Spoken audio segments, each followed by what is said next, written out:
Welcome back to Vinay भटक्या. मागच्या व्हिडिओमध्ये आपण सारनाथ कॉम्प्लेक्समधील बुद्ध टेम्पल बघितले. सारनाथ कॉम्प्लेक्स तसा बराच मोठा आहे आणि जर आपल्याला सर्व गोष्टी बघायच्या असतील तर साधारण 4 ते 5 किंवा जास्तसुद्धा वेळ लागू शकतो. आम्ही आलो आहे ते नितिशच्या वंडरलस टूरमधून आणि त्यांनी सारनाथ कॉम्प्लेक्समधील गोष्टी बघण्याचा क्रम अतिशय उत्तम आखला असल्याने आम्हाला कमी वेळात बरंच काही बघण्याची संधी मिळेल. साधारण आमचा क्रम असा असेल की बुद्ध कॉम्प्लेक्स बुद्ध टेम्पल बघितल्यानंतर आम्ही जाऊ ते म्युझियम बघायला. त्याच्यानंतर जर अजून काही बघता आलं तर बघू. पण वेळेअभावी बहुतेक आम्हाला काही गोष्टी स्किप करायला लागतील. त्या म्हणजे ते थाई, जॅपनीज, तिबेटी किंवा चायनीज जे टेम्पल्स आहेत ते आम्हाला बघता येणार नाही. कारण आम्ही सारनाथला जे अयोध्यावरनं आलो ते जरा आम्ही खाप उशिराच पोचलो. जर तुम्हाला सारनाथ कॉम्प्लेक्स नीट आणि पूर्ण बघायचं असेल तर आणि सारनाथमधली जी टेम्पल मी आत्ता सांगितली ती पण जर व्यवस्थित बघायची असेल तर सारनाथमध्ये आपला एक दिवस मुक्काम नक्की करण्याचा विचार करा. आपण जे आता जाणार आहोत ते पहिले म्युझियम बघणार आहोत. नंतर धमेक स्तूप म्हणून आहे, खूप मोठाच्या मोठा स्तूप आहे. त्याच्यानंतर पुरातन विभागांनी जे उत्खनन क्षेत्र आहे म्हणजे ते आर्कॉलॉजिकल साईट आहे, मेन साईट, ते बघायला जाऊ. आणि जर वेळ मिळाला तर त्याच कॉम्प्लेक्समध्ये जैन मंदिर आहेत. पण इथूनची सगळी गोष्टी ज्या आहेत ते संध्याकाळी 5:30 नंतर बंद होतात. त्यामुळे तुम्हाला त्याप्रमाणेच तुमचं प्लॅनिंग करावं लागेल. मगाशी सांगितल्याप्रमाणे तुम्ही जर सारनाथ तुम्हाला खरंच व्यवस्थित बघायचं असेल तर तुम्ही एक दिवस तरी तुमच्या हातात पूर्ण ठेवा. म्हणजे सकाळी 8 वाजल्यापासून ते रात्री संध्याकाळी 6 वाजेपर्यंत तुम्हाला बऱ्याचशा गोष्टी ह्या बघता येतील. तर आता आपण जाऊया ते म्युझियम बघण्याकरता. कारण म्युझियमसुद्धा लवकर बंद होतो. ते बघून झाल्यानंतर मग आपण बाकीच्या गोष्टी बघूया.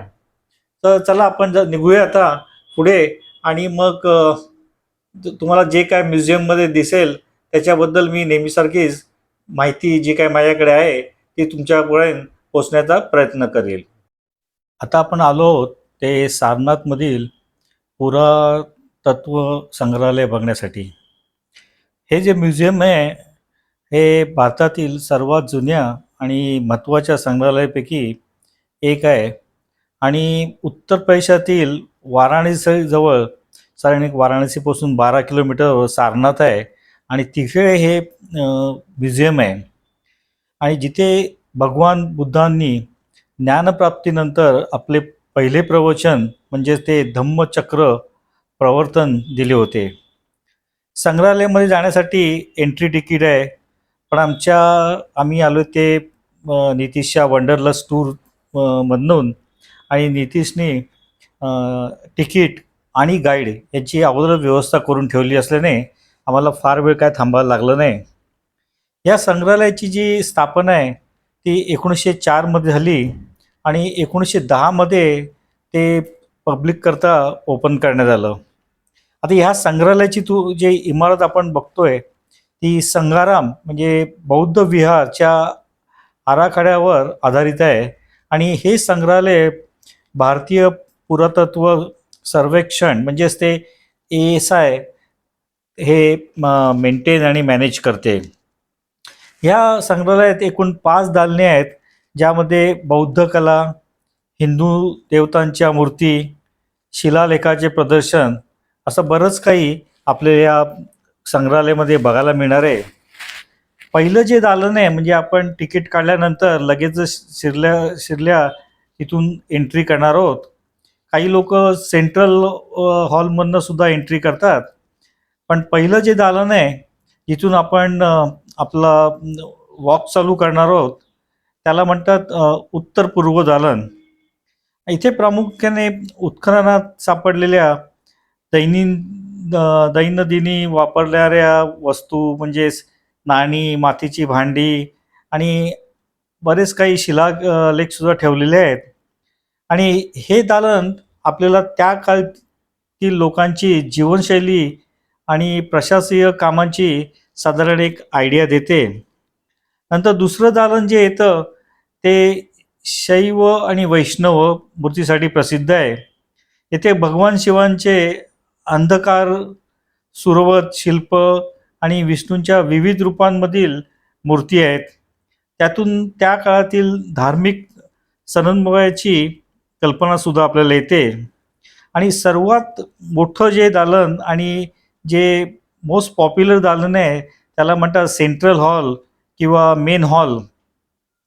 हे संग्रहालयामध्ये सर्वात महत्त्वाचे दालन आहे आणि संग्रहालयामध्ये सर्वात महत्त्वाचे आकर्षण ह्या दालनात आहे ते म्हणजे सम्राट अशोकाच्या स्तंभाचं सिंहशीर्ष. हे सिंहशीर्ष आता आपण बघतोय ते भारताचे राजमुद्रा म्हणजेच नॅशनल एम्ब्लेम म्हणून स्वीकारले गेलेले आहे. आणि हे सिंहशीर्ष केवळ एक प्राचीन शिल्प नसून ते भारताच्या गौरवशाली इतिहासाचे आणि कलेचे सुद्धा प्रतीक म्हणून मानले जाते. आता आपण जे शिल्प बघतोय ते अशोकाने इसवी सन पूर्वी म्हणजे 250च्या सुमारात सारनाथ येथे उभारलेल्या स्तंभावर बसवलेले होते. 1904 आणि 1905 मध्ये F.O.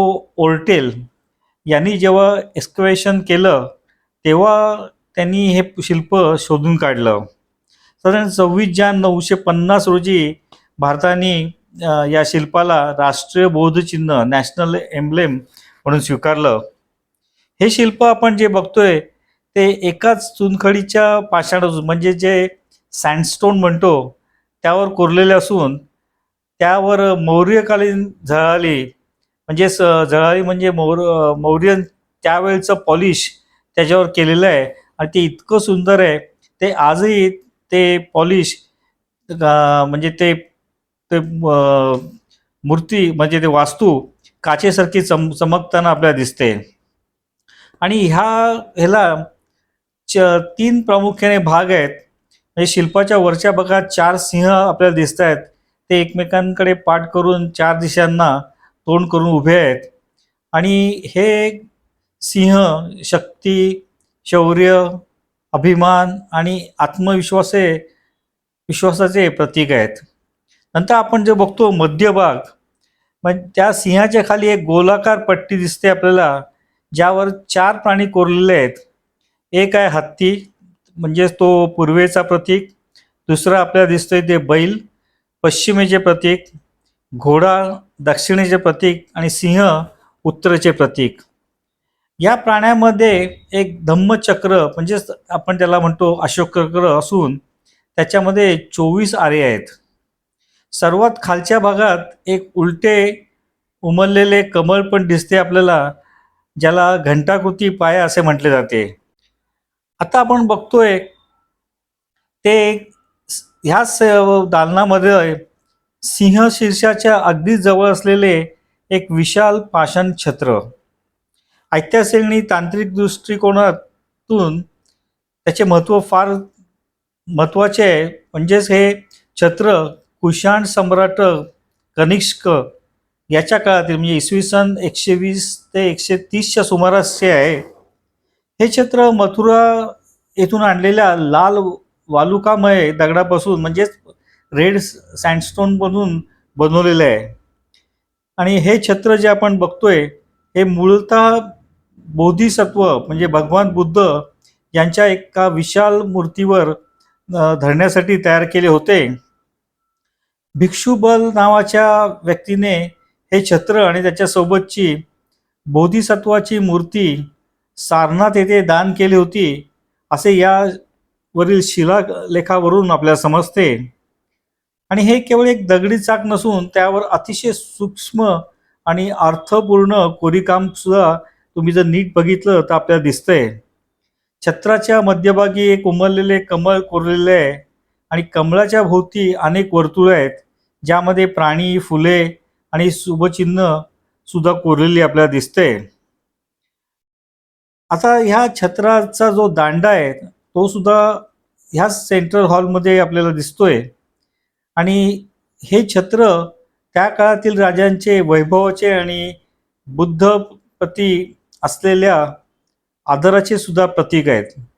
एवढ्या मोठ्या आकाराचे दगडी छत्र त्याकाळी छताला किंवा खांबाला कसे जोडले असेल, म्हणजे खरंच तिथे बघितलं तुम्ही तर आपल्याला कळणार नाही एवढं मोठं त्या काळात कसं काय ते पेललं असेल. आणि त्यावरून आपल्या साधारण प्राचीन भारतीय इंजिनिअरिंगचं एक उत्तम उदाहरण सुद्धा आपल्याला म्हणता येईल. आणि हे छत्र आणि अशोक सिंह शीर्ष या दोघांमुळे हा जो सेंट्रल हॉल आहे त्याला एक वेगळेच तेज प्राप्त होतं. आणि तुम्ही बघतायत ह्या दालनामध्ये भरपूर लोकांची गर्दी असून प्रत्येकजण ह्या दोन गोष्टींचे फोटो काढण्यात दंग झालेले दिसतात. आता नंतर जर त्याच्या पुढे आपण जर गेलो तर आपल्याला लागतं दक्षिण दालन. आणि येथे प्रामुख्याने भगवान बुद्धांच्या मूर्ती, बोधिसत्व याच्या प्रतिमा आपल्याला तिथे मिळतील. गुप्त काळातील प्रसिद्ध धम्मचक्र प्रवर्तन मुद्रेतील बुद्धांची मूर्ती सुद्धा आपल्याला तिथे दिसेल. तसेच काही हिंदू देवतांच्या मूर्ती सुद्धा आहे. तसं बघितलं म्युझियम खूपच मोठं आहे, तर तुम्हाला नीट बघायचं असेल तर तुम्हाला 4 तास 3-4 तास तरी निदान इथे घालवायला लागतील. आणि मग शेवटचं येतं तिथे तुम्हाला 9व्या ते 12व्या शतकातील मूर्ती, कारण विष्णू, शिव आणि इतर हिंदू देवतांच्या मूर्तीचे अवशेष सुद्धा पाहायला मिळतात. आणि इसवी सन 3ऱ्या शतकापासून ते इसवी सन 12व्या शतकाचे पर्यंतचे ह्या म्युझियममध्ये आपल्याला अवशेष पाहायला मिळतात. नंतर इथे बुद्धांच्या सुद्धा विविध मुद्रांमध्ये मूर्ती आहेत. विशेषतः गुप्त काळातील धर्मचक्र प्रवर्तन मुद्रेतील बुद्धांची मूर्ती अतिशय सुंदर आणि शांत भाव असलेली आहे. नक्कीच तुम्ही तिथे गेले तर बघा. जर तुम्ही इथे कधी येणार असाल तर एक गोष्ट मात्र लक्षात ठेवा, या संग्रहालयाची वेळ सकाळी 9 ते संध्याकाळी 5 वाजेपर्यंत आहे. आणि शुक्रवार आणि पब्लिक हॉलिडेला हे संग्रहालय बंद असते. आता ह्याच्यानंतर आपण जाऊया ते मुख्य उत्खनन क्षेत्राच्याकडे, म्हणजेच आर्कॉलॉजिकल साईट बघण्याकरता. सारनाथ येथील जे आर्कॉलॉजिकल साईट आहे हे खरोखरच ऐतिहासिक आश्चर्याने भरलेले ठिकाण आहे. जेव्हा तुम्ही तिथे जाल तेव्हा तुम्हाला त्याची नक्कीच खात्री होईल. याला प्राचीन मृगदाय असेही म्हणतात. जेव्हा आपण तिकीट काढून या परिसरात प्रवेश करतो तेव्हा आपल्याला हजारो वर्षापूर्वीच्या बौद्ध विहाराचे आणि स्तूपांचे अवशेष पाहायला मिळतात. आता आपण चाललो आहे ते आपल्या गाईड यांच्याबरोबर. त्यांनी एक जागा सजेस्ट केली होती, तिथे बसून ते आपल्याला ह्या जागेची थोडक्यात माहिती देतील. आता आपण जे बघतोय धर्मराजिका स्तूप, नंतर तिथे तुम्ही प्रवेश केला ना तुम्हाला एक मोठ्या गोलाकार स्तूपाचा फक्त पाया म्हणजे बेस असा दिसतो, आणि तो म्हणजे धर्मराजिका स्तूप. सारनाथ येथील धर्मराजिका स्तूप हा भगवान बुद्धांच्या पवित्र अस्थीवर उभारलेल्या प्राचीन स्तूपापैकी एक आहे. आणि जरी आपण हा स्तूप जो बघतोय धमेक स्तूपासारखा, म्हणजे आता आपण नंतर जाणार होतो तिकडे, पूर्ण स्वरूपात नसेल तरी ह्याचे ऐतिहासिक आणि धार्मिक महत्त्व फार मोठे आहे. आणि ह्या स्तूपाची उभारणी सम्राट अशोकाने इसवी सन 3ऱ्या शतकात केली होती. आणि त्याच्या मागचा हेतू असा होता की अतिशय चांगला हेतू होता. तेव्हा भगवान बुद्धांच्या महापरिनिर्वाणानंतर त्यांच्या ज्या अस्थी होत्या त्या विविध ठिकाणी विभागल्या गेल्या होत्या, आणि त्या पवित्र अस्थीचे रक्षण करण्यासाठी अशोकाने हा स्तूप बांधला होता. धर्मराजिका स्तूपाचा इतिहास एका दुःखद घटनेशी सुद्धा जोडला जातो. ते म्हणजे 1794 मध्ये काशीच्या राजाचा दिवाण जगतसिंग याने बांधकामासाठी दगड आणि विटा मिळवण्यासाठी हा स्तूप पाडून टाकला. आणि हे करत असताना त्या स्तूपाच्या मध्यभागी एक हिरव्या दगडी कोनाड्यामध्ये मौल्यवान अस्थिकलश त्यांना सापडला. आणि दुर्दैवाने काय झालं, धार्मिक अज्ञानापोटी त्यांनी तो अस्थिकलश गंगेत विसर्जित करण्यात आला. आज या स्तूपाचा केवळ पाया शिल्लक आहे. मूळ स्तूप हा गोलाकार होता आणि त्याचा व्यास साधारण 13.49 मीटर होता. आणि असं दिसून आलं की हा बऱ्याच वेळा सुद्धा एक दुरुस्ती ह्याच्यावर करण्यात आली होती.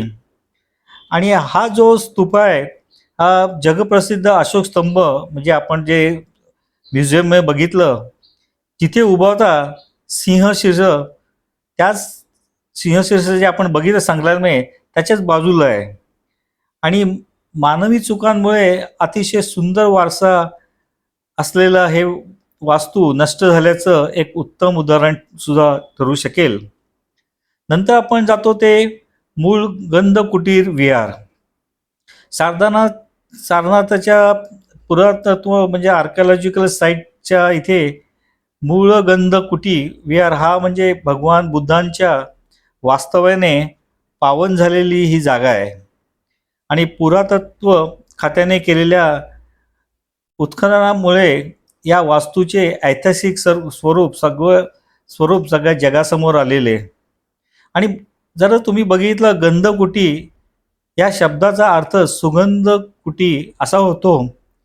आणि असे मानले जाते की भगवान बुद्ध जेव्हा सारनाथमध्ये असायचे त्यावेळी ते या ठिकाणी राहत असत आणि ध्यान करत असत. आणि तीच ही जागा आहे. त्या जागेवरनं आपण मागच्या ह्याच्यामध्ये जे विहार पाहिलं म्हणजे बुद्ध मंदिर पाहिलं, या अवशेष प्रामुख्याने गुप्त काळातील आहेत आणि त्याचा पाया मौर्य काळापर्यंत जातो असे मानले जाते. आणि उत्खननात मिळालेल्या माहितीनुसार हा जो विहार आहे हा चौरस आकृती असून त्याची प्रत्येक बाजू सुमारे 18.29 मीटर अशी लांब आहे. इवन तुम्ही बघता इथे त्याच्या भिंती सुद्धा अतिशय जाड आणि मजबूत आहेत.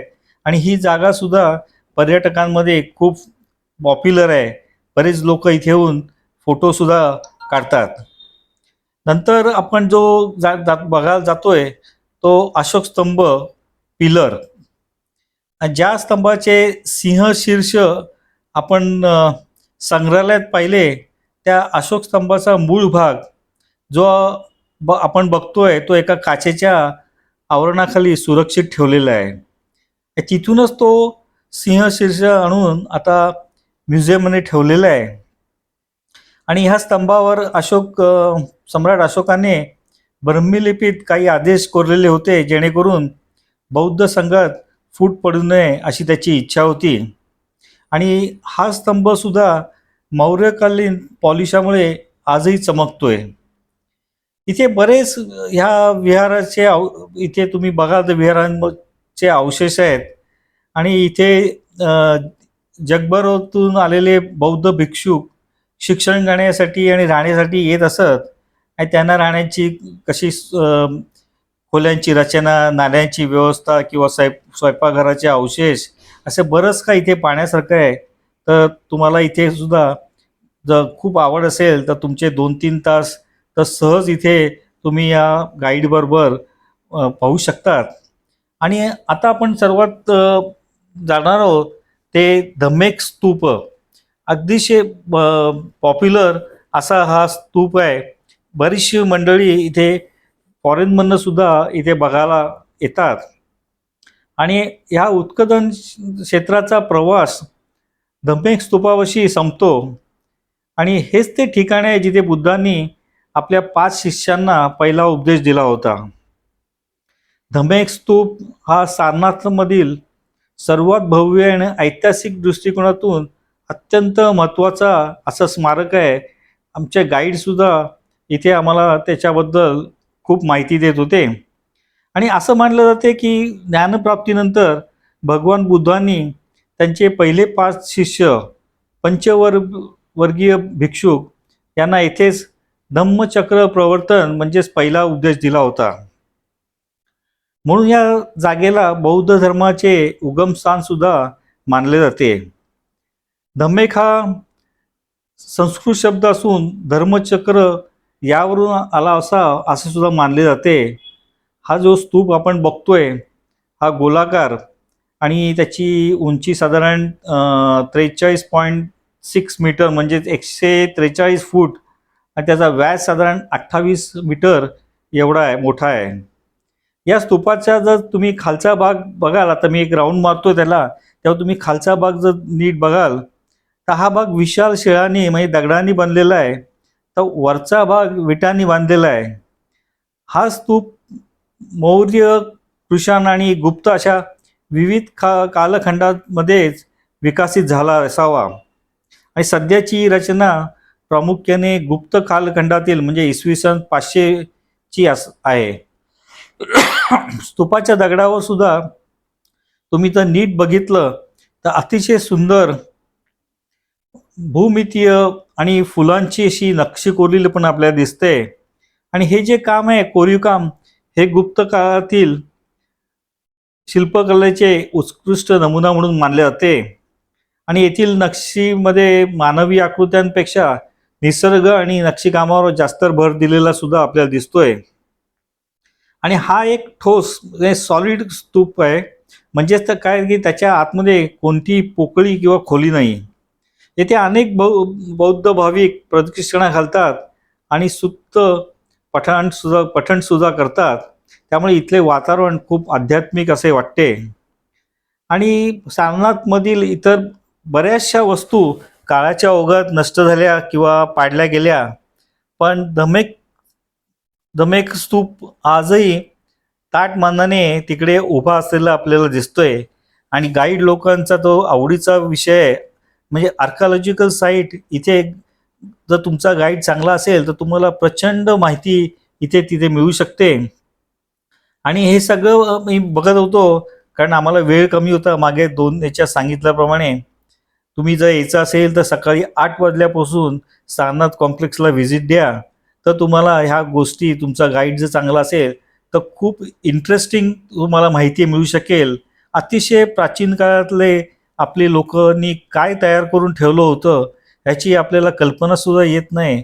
अतिशय सुंदर असा हा कॉम्प्लेक्स आहे. आता जवळजवळ 6:15 वाजले आहेत आणि आता आम्हाला इथून जायचं आहे ते वाराणसीला. तर जाताना सुद्धा आम्हाला एक गोष्ट बघायची आहे, नंतर डिनर पण करायचे. तर बघू आता टाईम कसा होतोय त्याच्यावर आमचं पुढचं प्लॅनिंग ठरेल. Thanks for watching this video. Video आवडल्यास लाईक करा, शेअर करा. माझ्या चॅनलला सबस्क्राईब नसेल केलं तर माझ्या चॅनलला सबस्क्राईब करायला विसरू नका. आता पुढचा व्हिडिओ आपण घेऊन येऊ. तोपर्यंत bye bye and take care. Thank you.